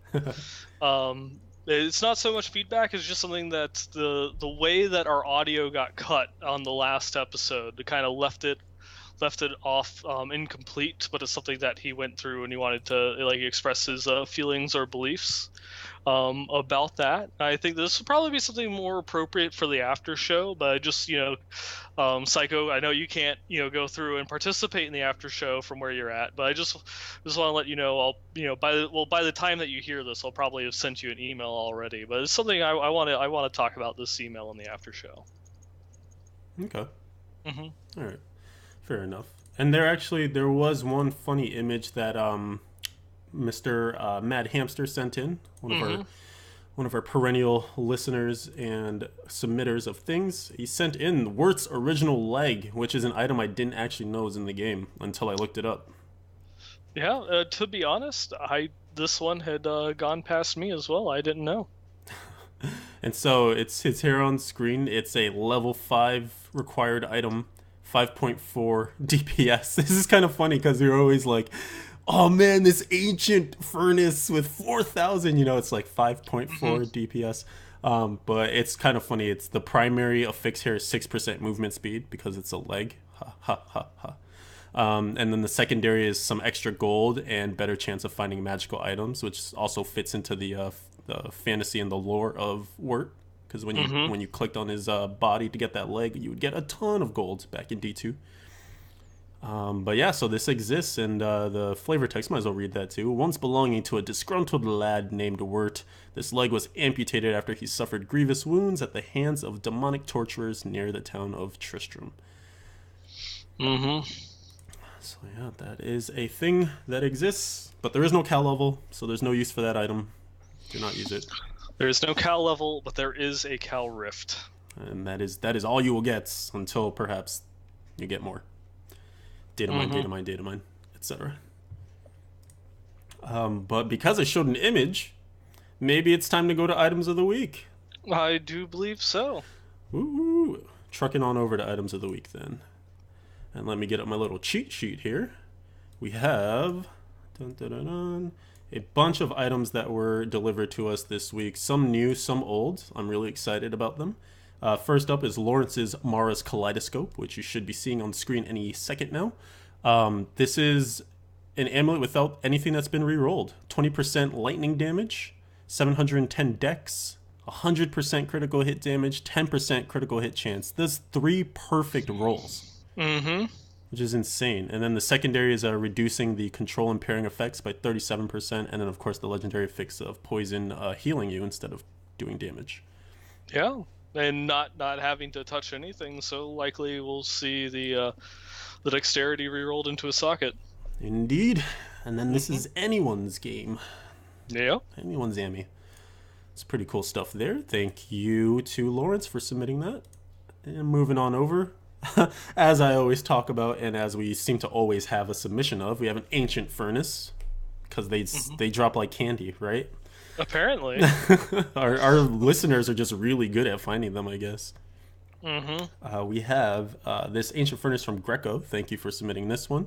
I actually remember it was at the end of last episode. He was like, I want to submit my Ancient Furnace. And we're like, we'll get you. So here it is. 4,312 DPS. He rerolled the base damage on here, so he's got a range of 1870 to 2321, and that's because it came with that 10% damage affix already on there. And his other stats are the 1,296 strength, 1,327 vit, a secondary with some life after kill going on, and then a perfect 50% damage against elites. And who could forget a Happy Meal to throw on a socket? Pretty tasty. That is definitely a thing of beauty. I guess one question I would have is, as a Crusader, we don't know what the original value for that damage roll was, but is it something that you would do, re-rolling the damage to like maybe get another 300 or 400 DPS out of it, as opposed to re-rolling the vitality and the cooldown reduction? That is really the question. Depends, I guess, because right now the metagame for Crusaders is changing up a bit. First of all, the Furnace kind of fell out of favor because Condemn just went so far and above Stampede. You weren't really seeing the need for as many Furnaces for Crusaders. So there's something that said perhaps this could be for a Barbarian too that's just going without CDR because of the way the IK set works now and stuff. But just limiting it to Crusaders. Something like Roland's Crusaders might be using a Furnace now too, and even on there you might want something like CDR just because you're going to be trying to mitigate the loss of not having permanent Akarat's champions, so any reduction you can get on it would be nice. So I don't know, I guess it would really depend on if that value was so terrible. Like if it was a 3900 DPS Furnace previously, then maybe this is worth it. But yeah, I think sometimes utility is going to be a little bit better than the extra damage. Gotcha. And just to point out, Greco is a barbarian. I just wanted to ask from like a Crusader's perspective, like what he might have done differently. Oh yeah, that's right. He did mention he said he played Barb and got bored of it, right? That's right. Cool. Next up, here are some Demon Hunter items. You'll be interested in these. These are from El Chialde. Hopefully I'm saying that right. Thank you for submitting these. We have 2 ancient weapons. A Gnat Slayer, which dropped post-patch 2.2, so it actually has the Reign of Vengeance on there. It's 3,218.6 deeps. He rerolled a 7% damage affix on there, so he actually has 3% more damage to gain, which is awesome. 896 dexterity. I'm trying to kind of make it out. It's a little small on my screen. Nope, you got it. All right, nice. 826 vit. And then increased Rain of Vengeance damage by 23%. The max on that's 25. Mm-hmm. Nice. And then some max discipline as well for the secondary, and a socket on there. This is awesome. This is pretty tasty. That is, and that's it's probably one of the best secondary stats that you can roll. On a one-handed crossbow. Right. Just so even obviously you're going to be using this for nats and not unhollowed, which would make even greater use out of it. It's nice from the defensive aspect. That's another smoke screen that you can pop before going empty. Perfect. And is 12 the max on the discipline for the affix? Yeah. Yes, 12 is the max that you can roll on it. Nice. And then, of course, not to be overlooked, he got this Atreyu, Ancient Atreyu during Season 2, which is pretty sweet. It's 3,345.6 DPS. Cold skills increased by 19%. He rolled the 10% damage affix on there. It's got 905 dexterity. A whole bunch of secondaries. Monster kills grant some extra experience. A 1.6% chance to stun. And 1.5. 1.5. Sorry about that. 5 and 6. It's a Diablo standard. That's fine. Illuminati confirmed. and ignores durability loss, and then a socket on there as well. Rama Lama Ding Dong.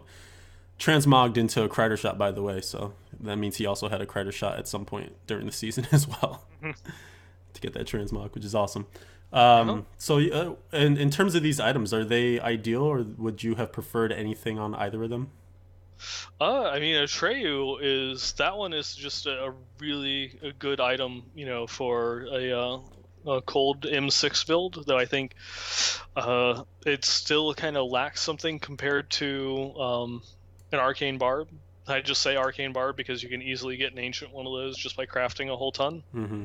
It's the level, the damage disparity between bows and two-handed crossbows. It's unfortunate that it makes up for the loss of the 20% cold damage. It's still is definitely an amazing weapon to go through and have fun with. But that Natalia Slayer for the strafe build, that is something I am incredibly jelly over. Incredibly jelly. You're like, dude, let's end this podcast so I can go grind this out right now. Oh yes. Oh yes. We're almost there. I have a couple more items for you, so hold it together, Mr. 9. I am already going through and starting to hop in game now. You can finish the show without me. I love it. That dedication. I saved 2 new items for the end here. We've got our first Convention of Elements, which is awesome. It's the Blizz... I almost said the Blizz Pro ring. Yeah, it's the ring that we created and threw into the game. Yeah, totally. No worries. It's the BlizzCon ring. It's the one that they had the convention of people up on stage to come up with a couple of different legendary powers that they would then put into the game or possibly put on items, etc. And this is the ring that BlizzCon made. It's got 567 dexterity. He re-rolled it for critical hit damage, increased by 47%, and he said he will keep going till he gets 50. So something to look forward to. 6% critical hit chance, and then a socket on there. So this is pretty awesome. It's ancient, by the way, so that's that boosted dexterity that you heard earlier. And secondary is just some bonus to health globes. But the legendary power, for those of you that aren't familiar with this just yet, it's a rotating bonus to elemental damage, and so the way that it reads is gain, I believe the range is 150 to 200% increased damage to a single. Is that right? I think so. Okay. Increased damage to a single element for 4 seconds. This effect rotates through the elements available to your class in the following order: Arcane, Cold, Fire, Holy, Lightning, Physical, and Poison. And that's in alphabetical order if you want a little cheat to that. And so, yeah, so it limits the ones that don't appear for your class. So let's say your class just doesn't have cold skills or poison skills, and you actually won't see that in your rotation on this ring. And I actually just want to pimp my own article real quick. I wrote a little piece on this earlier today, and it's called Ars Arcanum. It's a column I write every Wednesday, just looking at items in the game and kind of talking about why they're good, who they're good for, etc. So if you want to check that out for some detailed info, you can go ahead and do that. But yeah, this is a ring that I think a lot of people will be pretty stoked to try and fit into their builds. It's definitely going to compete with the SOJ because that's just a ton of elemental damage. Of course, the damage to the elites isn't there, but I mean, you more than make up for it with that amount of elemental. And the way that I look at it, if you're going to play just one element still, it's almost like, let's say you have 4 elements on your rotation. It's kind of like a 4-second buff and then a 12-second cooldown basically for the 3 Hmm. elements that you're not using. So that's one way to kind of consider it.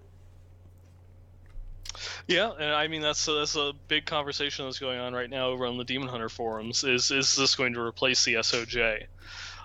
Just because they are a 4 element rotation class, and just you're gonna get that 4 seconds of the 200% damage bonus and the 12-second gap of when it drops down. But like getting like 3 billion Maelstrom crits is just like it's like Jesus. yeah, it does create a little bit of a hassle to go and play around, but the damage is real. This thing is the real deal. It is disgusting with what you can do to exploit the damage bonus on it. For sure. I'm just curious if it's going to result in kind of what it seemed their hopes were in terms of getting multi-elemental to matter again. I know, like for Tall Rashes, it might fit kind of nicely, Hmm. but that seems to really be the only place that would leverage it to that degree.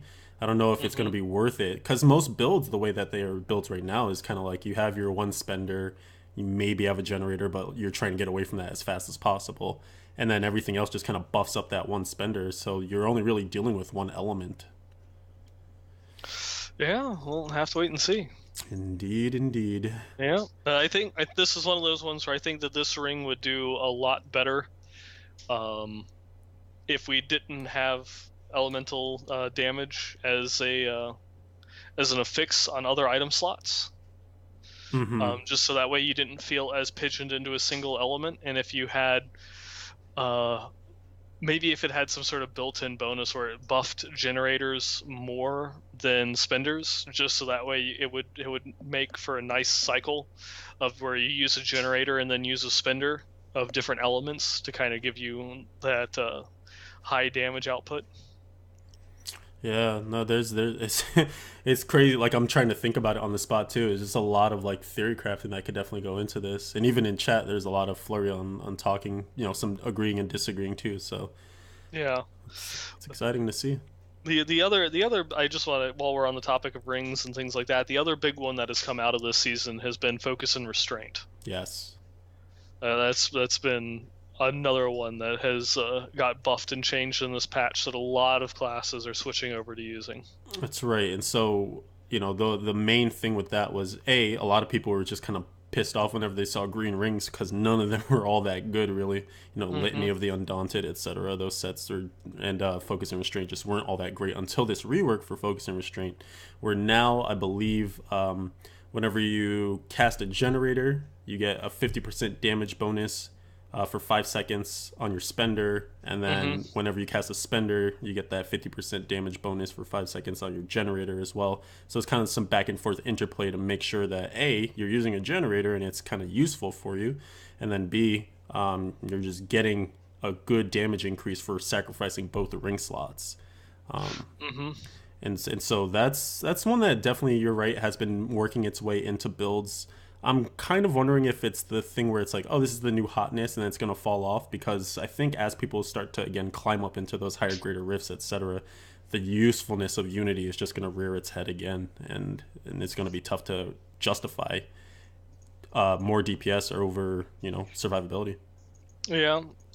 Well, I mean that could be one of those ones that we've went through and we've talked about. Are we going to have those legendary gems be able to compete with Unity in terms of the defensive nature? Is it going to be something that you just get such an offensive increase out of this ring set that it'll be worth sacrificing one of your legendary gems for to say use what is it, the esoteric alteration? Mm-hmm.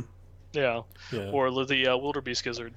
Yeah, no, that's and again, that's and that's why I'm so excited for all this stuff, because there's so many extra questions, unanswered questions, items that had utility once but maybe repurposed, etc.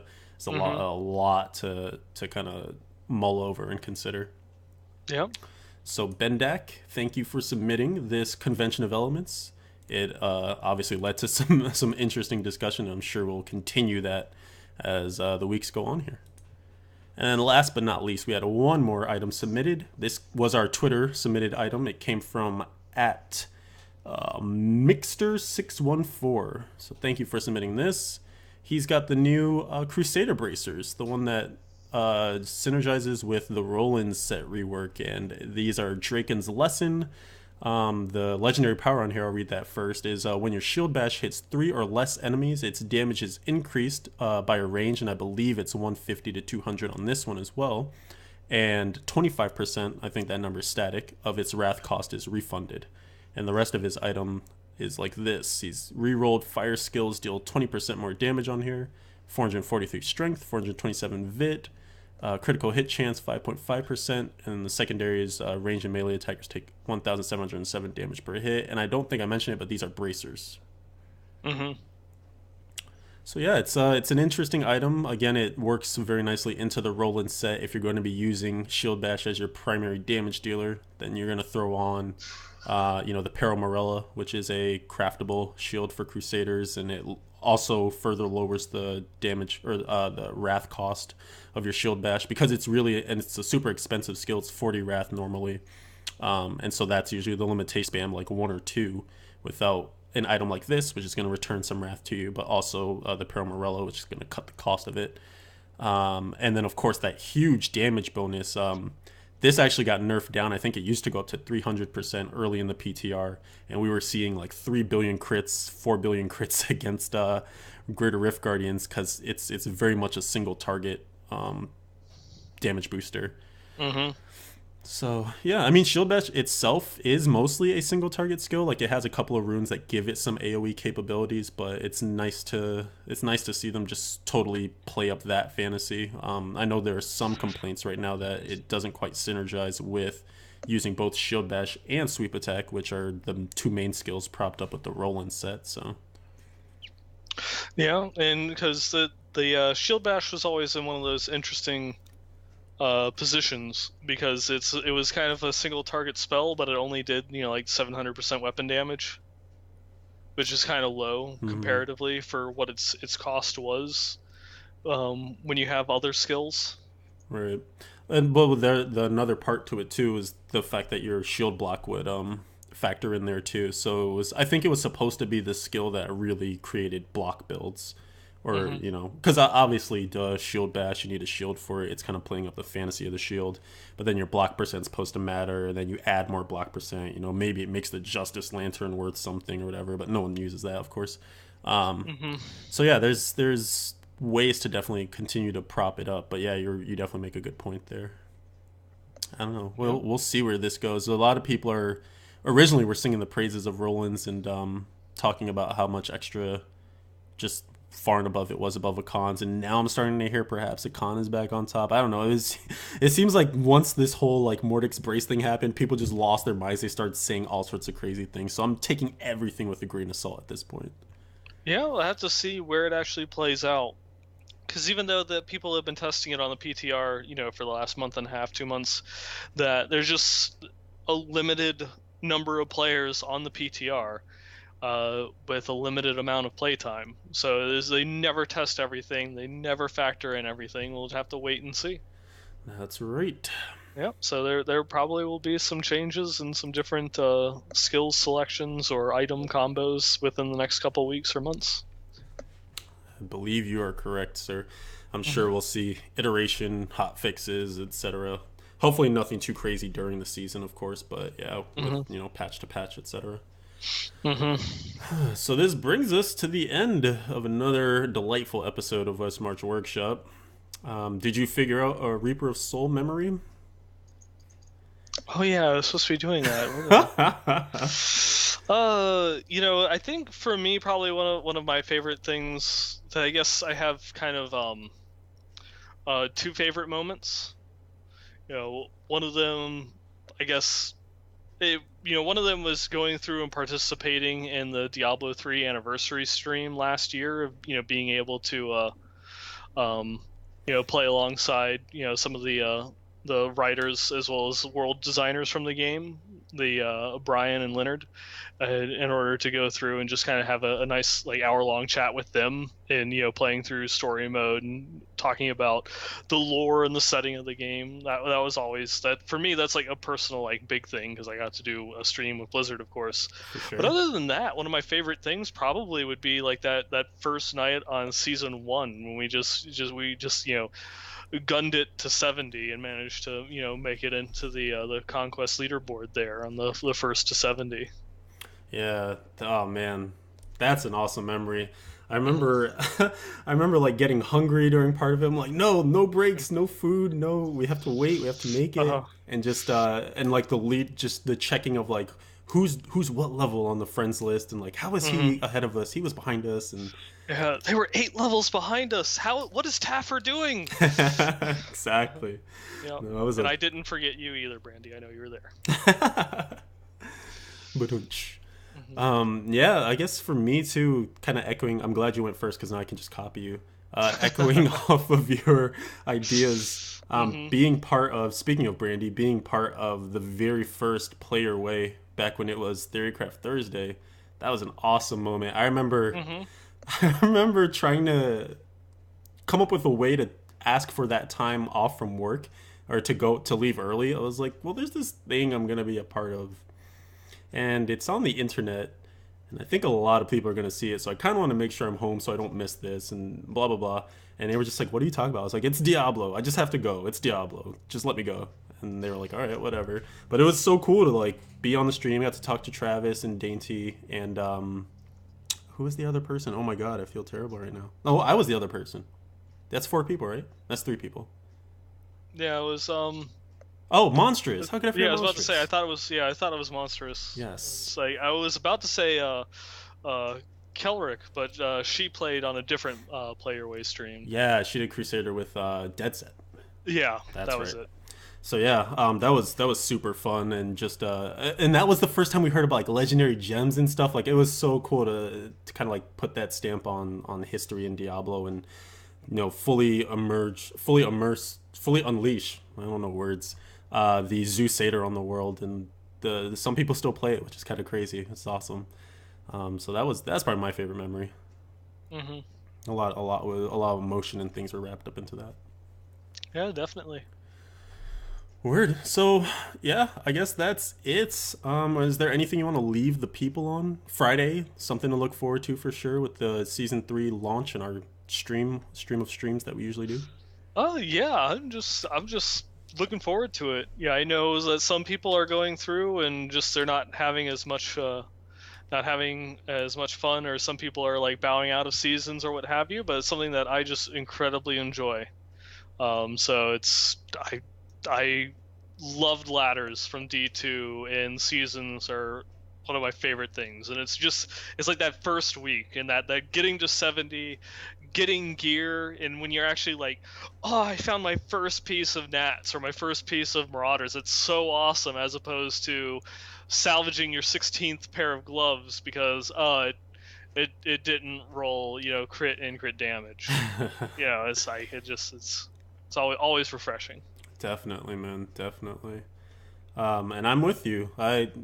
Even though this is now the 3rd season, it still feels brand new because it is every time, after all. But yeah, with just the way that they've been rolling them out, the way that they've been doing, the patches and the items and things, I'm super stoked for what's to come. I'm really looking forward to diving deep into this season. I actually remember I said I would take season 3 a little more casually, and I can already see those plans being thrown to the wayside. I will be spending many, many late nights. Hmm. Work productivity will go down, but I am I am so excited about this. I am actually not going to play 40K this weekend. I'm going to stay at my computer. whoa, I know. that's big, guys. Because I Hmm. think every weekend you've had 40K when we've had our first start. So like we play together that Friday night, then Saturday comes and I'm like 9 ball. I'm way ahead of you. Come on, man, get in Yeah, here. yeah. No, I'm gonna at least try and keep up for a little bit here. I will try and keep up for a little bit. I'm stoked, man. Hmm. So yeah, let me roll this outro music. Thank you guys so much for hanging out with us. Episode 45. What to do in 2.2? Everything. There's tons of stuff. We look forward to seeing you guys next week for the show with Wyatt, the conversation as we're calling it.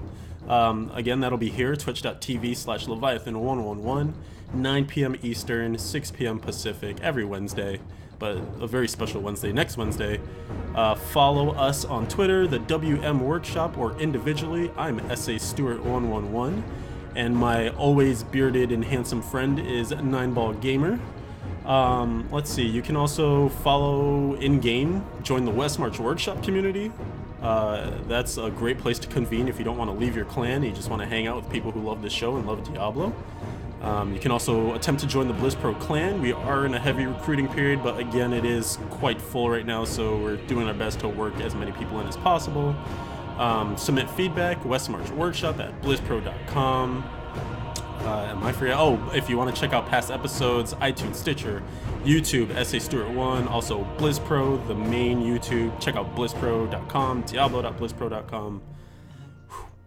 And yeah, let's get to that season 3. Let's get in there. Yes. Can't wait. So excited. Much hype. All the things. Wow.